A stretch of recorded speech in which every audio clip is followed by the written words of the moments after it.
Shields up, Iron Breakers. Rurikhan here coming at you with another edition of the Kast. And in today's episode, we're going to be taking a look at Days Gone for the PlayStation 4. This title was sent to me by PlayStation Portugal so that I could give it a look and tell you guys my opinions on it. And I know that I'm considerably late at giving you guys my initial impressions on this title. This is not going to be a review, by the way. This is just my impressions after putting in about 6 hours into the game. And the reason for that is because I only received my code on the 28th, and because of a lot of other stuff that I've been working on, I only got to play the game today. But anyway, let's get started. They're calling this an open world action adventure. I would definitely have to add the word survival in there because of the fact that you're constantly scrounging for resources and ammunition in order to keep progressing. Like, you need to get stuff to craft bandages in order to heal yourself. You need to get stuff to craft Molotov cocktails in order to be able to burn freaker nests, and so on and so forth. There's a lot of gathering and scavenging involved, and I actually think that people that enjoy the survival genre are going to be this game's target audience, to be quite honest. Sure, there's a lot of open world mechanics in this game, but at the same time, there's also a lot of survival mechanics in this game that I think are going to be particularly appealing to people that like that kind of stuff, the kind of like upkeep with your character. Even though you don't really need like food or water or stuff like that, you do need to maintain your bike, you need to fix it, you need to put fuel on it, and that is one of the aspects of survival. The other thing is constantly scrounging for ammunition. Ammunition, at least from what I've played in the game so far, tends to be somewhat rare to kind of keep you on your toes.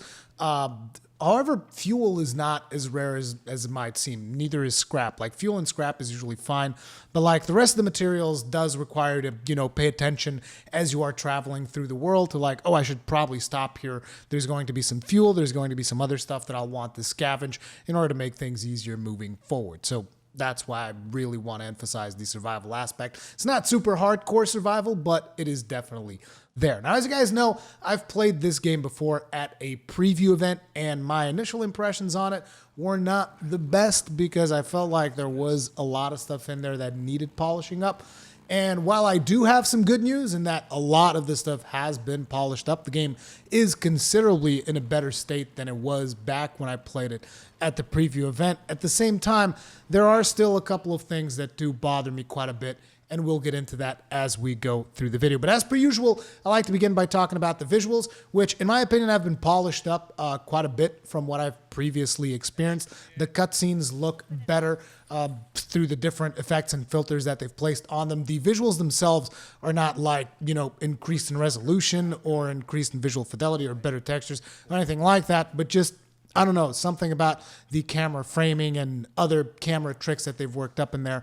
I just felt like the cutscenes looked considerably better in the final product than they did at the preview event. Visually, overall, the game is good.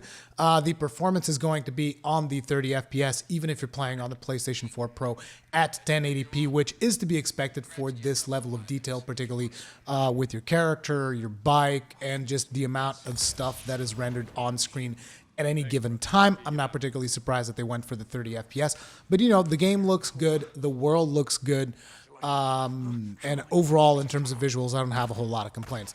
The sounds are also pretty good. However, I do have to say that the soundtrack has felt pretty generic so far, to the point where I was like taking notes for this particular video, and I was like, oh yeah, I should talk about the soundtrack. I think I was even like, does this game have a soundtrack? I had to go back and watch the footage that I recorded. I was, oh yeah, it's there. It's fine. It's okay. It's just, it feels generic to me personally. I wish that they went with something more akin to the biker nature of the game, because your character is a biker. So I wish they went more that route with it. But then again, I'm not sure it would have worked as well as it does, because they are trying to, bring in some dramatization and stuff like that. So I don't know how well like a rock soundtrack would work with that, but I wish they would have tried it. I mean, but that's going to be neither here nor there. Soundtracks varies wildly from person to person. Maybe someone loves it. I personally just thought it was somewhat generic. In terms of voice acting, though, I have to say the voice acting, from what I've experienced so far, is pretty damn solid. The cutscenes are all pretty good, like the lip sync, everything top notch. And yeah, like really, really solid voice acting. Great like character expression, all of that stuff. In terms of the story, it's also been interesting from what I've experienced so far. There are multiple storylines that you can kind of follow within the game. They kind of divide each event in the game almost in its own little storyline. Then it all kind of like ties together into the main narrative of the game, because that way they allow you to like do certain side quests related to stuff that happened earlier in the game. Like an example, very early on, you'll have to chase down this guy called Leon, and you guys chase him down, and something happens while you are doing that particular quest, and then you kind of move on from that. But there are still other aspects of that quest that you can advance in order to complete it. Like there's a side quest for a person that died while you were doing that quest, and the side quest will be for you to go back and burn that person's body, for instance, and that gives you, a little bit more context into who that character was and, that kind of stuff. There's plenty of that throughout the game. As a matter of fact, as you are playing the game, it almost seems like you're constantly advancing multiple storylines. Sometimes it actually gets confusing because, like, you'll finish an activity that you were doing, and it's like, oh, you've advanced this and this and this.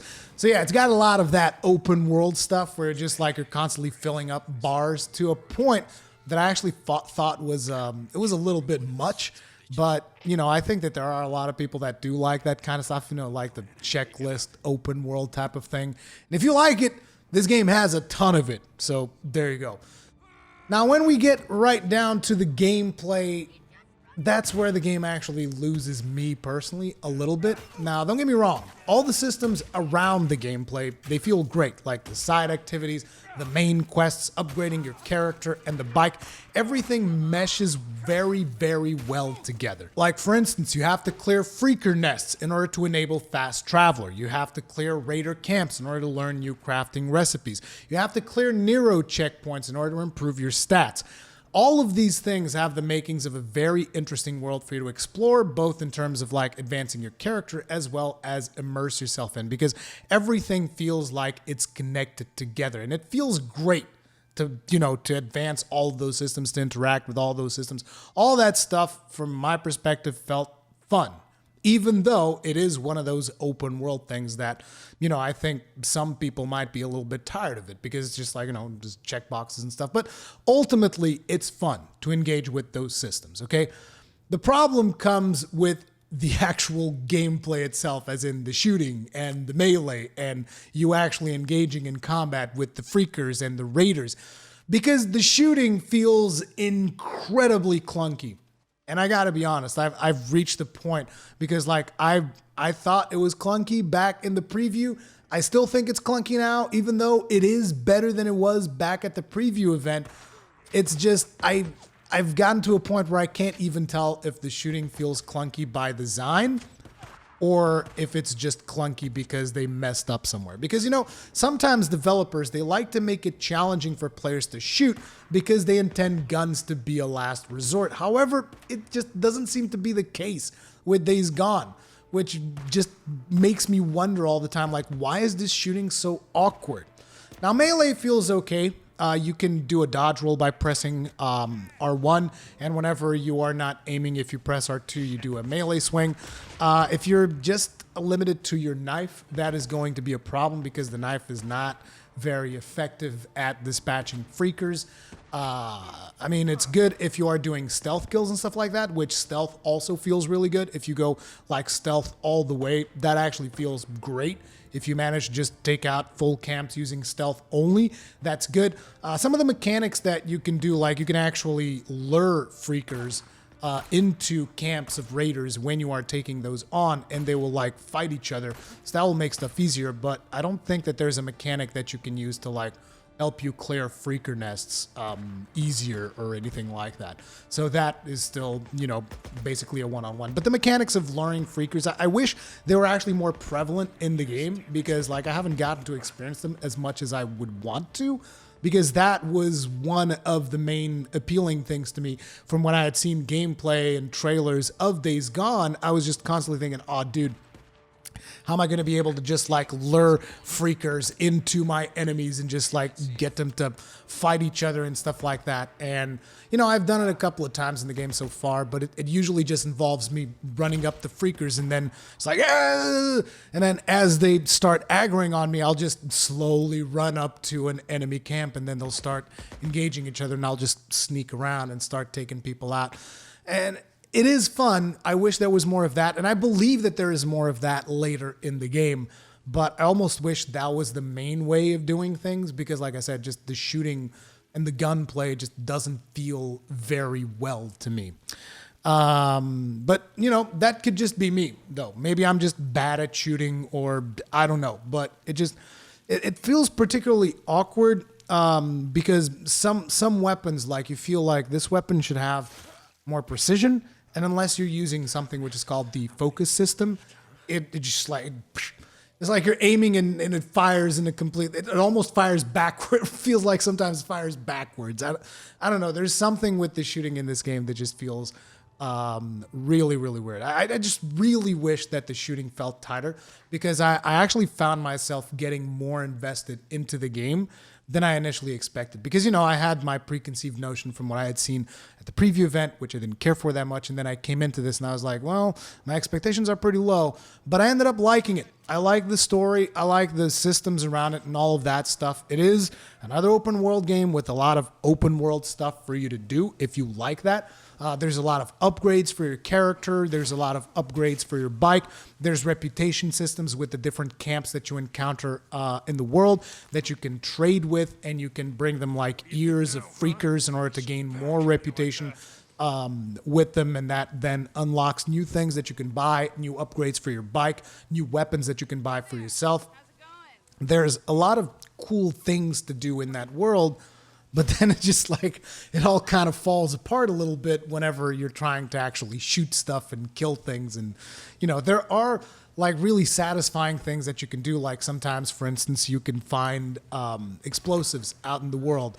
And there are these devices that you also find, which are attractors. And you can throw these attractors at the explosives. And, you know, the freakers will just start gathering around the explosive. And then you fire at it. Boom, everything explodes, and, you know, it's very satisfying when you do stuff like that.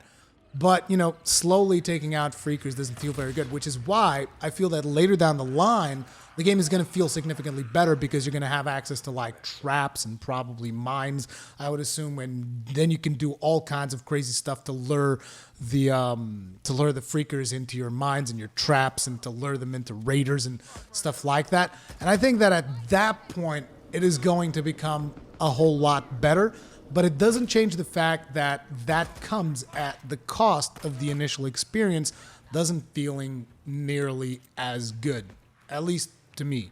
But at the same time, there is still a lot of game here.